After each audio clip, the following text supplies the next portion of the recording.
Les anges écrivent tout, pas pour te juger, pour te témoigner, pour porter ton histoire devant le Seigneur des mondes. Quand tu pleures en cachette, quand tu forces un sourire pour que personne ne s'inquiète, quand tu dis Alhamdulillah alors que tu es au bord de l'épuisement, ces instants que personne ne voit sont ceux que Allah honore le plus. C'est dans ces moments-là que ton âme se façonne, que ta foi se fortifie, que ton cœur s'élargit.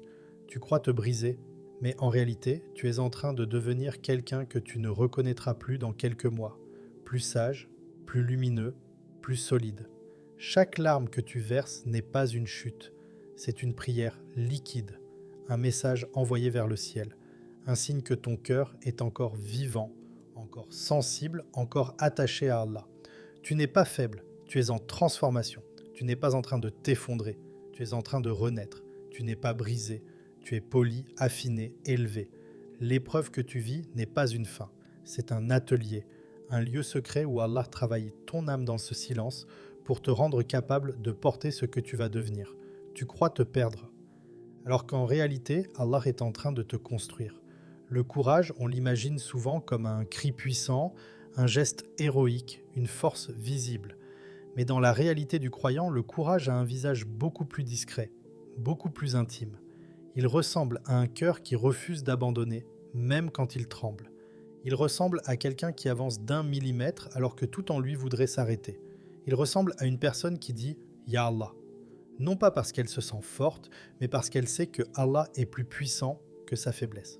Ce n'est pas l'absence de peur qui fait le courage. C'est le choix de ne pas laisser la peur devenir ton maître. Les épreuves que tu traverses ne sont pas des murs pour t'enfermer. Elles sont des portes pour te transformer.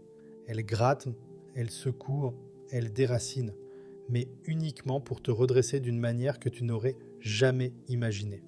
Allah ne t'envoie jamais une tempête sans qu'une lumière ne soit cachée derrière elle. Ce que tu perds aujourd'hui peut être la cause de ce que tu gagneras demain. Ce qui te fait pleurer maintenant est peut-être la raison de ce qui te fera sourire plus tard. Tu crois que tu te bats contre l'épreuve, mais souvent, tu te bats pour découvrir la personne que cette épreuve essaie de réveiller en toi. Chaque difficulté contient un message. Chaque douleur porte une sagesse. Chaque pas que tu fais dans la nuit attire une lumière que tu ne vois pas encore. Le courage n'est pas spectaculaire. Le courage est silencieux. Il est humble. Il est parfois fatigué, mais il reste fidèle à Allah, même quand tout semble incertain. Et un jour, tu regarderas en arrière et tu comprendras que rien n'était contre toi. Tout était pour t'élever. Ce que l'épreuve t'enlève a un minuscule, comparé à ce qu'Allah prépare en toi. Le vrai courage, c'est la paix que tu imposes à ton cœur au moment du choc. Il y a des moments où le cœur ressemble à un animal effrayé. Il court dans tous les sens, il anticipe le pire, il s'agite. Le dhikr arrive comme une main qui se pose doucement sur son dos. En psychologie, la répétition d'une phrase apaisante agit comme un régulateur physiologique. Le rythme des mots ralentit les pensées, la respiration se stabilise, l'émotion s'apaise. Allah dit, c'est par le rappel d'Allah que les cœurs se tranquillisent quand 13h28. Ce verset n'est pas une poésie, c'est une loi, une réalité spirituelle qui a un impact sur ton système nerveux. Le dhikr n'est pas réservé aux personnes qui se sentent fortes. Au contraire, il est le refuge de ceux qui tremblent. Une sœur traverse une rupture. Elle répète « Hasbi Allah ». Au début, ces mots sont froids, mécaniques, presque vides, mais elle continue. Et à un moment, quelque chose change. Sa poitrine se détend, ses épaules s'abaissent, son cœur se réchauffe. Ce n'est pas magique, c'est la réaction naturelle d'un cœur reconnecté à celui qui ne l'abandonne pas. Quand la peur parle fort, réponds-lui par le dhikr. Les spécialistes du comportement humain le disent, un individu peut supporter une souffrance terrible, tant qu'il comprend pourquoi il la traverse. Ce qui brise vraiment, ce n'est pas la douleur, c'est l'absence de sens, l'impression de vivre quelque chose d'injuste, gratuit, arbitraire. Le prophète dit, quand Allah aime un serviteur, il l'éprouve. Hadith authentique rapporté par Al-Tirmidhi. Cette parole ne nie pas la difficulté, elle lui donne un sens, purification, élévation, sélection. Le croyant n'est pas écrasé par l'épreuve, il est sculpté par elle. Regarde quelqu'un qui perd un ami. Sur le moment, il pense « Allah m'a retiré une personne essentielle ». Mais avec le temps, il voit plus clair. Cette personne l'aurait mené vers des erreurs, des blessures, des chemins dangereux. Ce qu'il croyait être une perte était en réalité une protection. L'épreuve n'est pas contre toi, elle est pour toi, même si tu ne le vois pas encore. Quand tu t'isoles, ton esprit devient une pièce sombre où chaque pensée se transforme en ombre menaçante. L'être humain est construit pour trouver de la force dans l'entourage. La psychologie moderne le confirme. L'isolement amplifie le stress, les inquiétudes et la fatigue mentale. Le prophète dit « Le croyant est pour le croyant comme une construction. Chaque partie renforce l'autre. » Sahih al-Bukhari. Dans ce hadith, il ne parle pas seulement d'amitié, il parle d'équilibre, d'un cœur qui trouve un autre cœur pour l'aider à rester droit. Une personne en dépression coupe tout contact, elle pense que s'isoler va la protéger, mais la solitude est un terrain fertile pour les pensées les plus sombres. Puis un jour, elle parle à une personne pieuse. 10 minutes, une simple conversation et une lumière se rallume. Pas tout, pas d'un coup, juste une petite braise. Mais cette braise change tout. Le courage grandit quand tu ne marches plus seul. Il y a une fatigue dont on ne parle presque jamais. La fatigue de vouloir tout contrôler. Décider, prévoir, anticiper, forcer. Le cerveau s'épuise à imaginer tous les scénarios possibles. Et pourtant, aucun d'entre eux ne garantit la paix. Allah dit « Et quiconque place sa confiance en Allah, il lui suffit ». 65.3. Ce verset est un soulagement absolu. Celui qui se repose réellement sur Allah ne perd jamais. Parce qu'il sait que ce qu'il ne contrôle pas est entre les mains de celui qui contrôle tout. Quelqu'un essaie de sauver une situation, une relation, un projet. Il s'acharne, il s'épuise. Puis un jour il dit « Ya Allah, je te confie cette affaire ». Et soudain, il respire différemment. Il ne fuit plus, il ne force plus, il avance en paix. Le courage ultime, c'est de remettre ce que tu ne contrôles pas entre les mains de celui qui contrôle tout. Il y a des moments où tu te crois seul dans ta souffrance.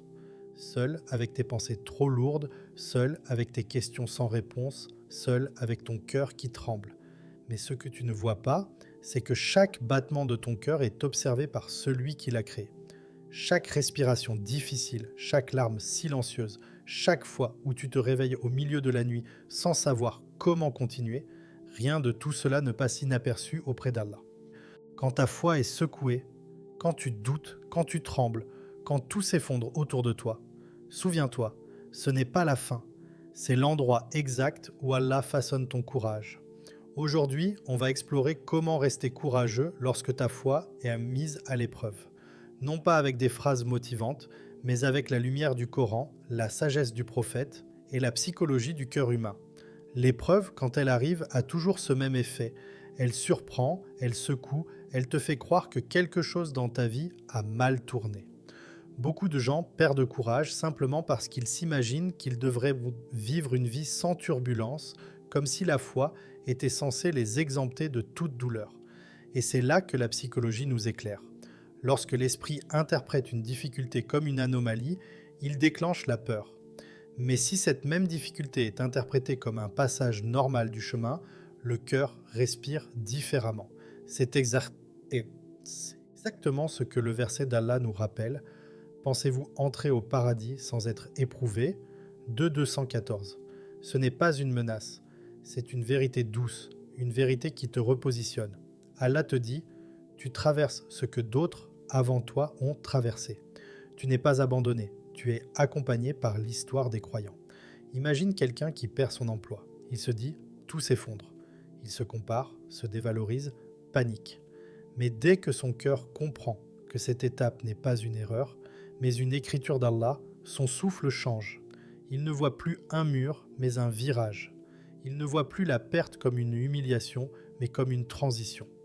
Le courage commence précisément à ce moment, quand tu réalises que tu n'es pas victime d'un chaos, tu es témoin d'un plan. Le courage naît quand tu acceptes que l'épreuve fait partie du voyage, pas une sortie de route. Le premier choc. C'est là que tout se joue. Quand la nouvelle tombe, quand le diagnostic apparaît, quand la parole que tu redoutais arrive, l'esprit entre dans une zone où la logique disparaît. La panique active l'amygdale et soudain tout devient flou, disproportionné, menaçant. Tu n'analyses plus, tu réagis, tu trembles, tu veux fuir. Le prophète nous révèle un secret monumental. La patience est au premier choc. Sahih al-Bukhari. Ce hadith ne parle pas de patience au sens de passivité, mais de maîtrise émotionnelle, de cette capacité à ne pas laisser le choc décider à ta place. Ce n'est pas après 2 semaines que la patience commence, c'est dans les 10 premières secondes. Prenons un exemple concret. Quelqu'un reçoit une nouvelle médicale difficile. Tout en lui se contracte. Il imagine déjà les pires scénarios. Mais puis, il fait une pause. Une seule minute. Il inspire profondément. Il murmure Bismillah. Son cœur se réaligne. Rien n'a changé extérieurement, mais intérieurement, il a récupéré le gouvernail. La panique veut te faire croire que tu es déjà perdu. Le dhikr, la respiration, l'instant de calme te rappelle que tu peux encore choisir ta direction.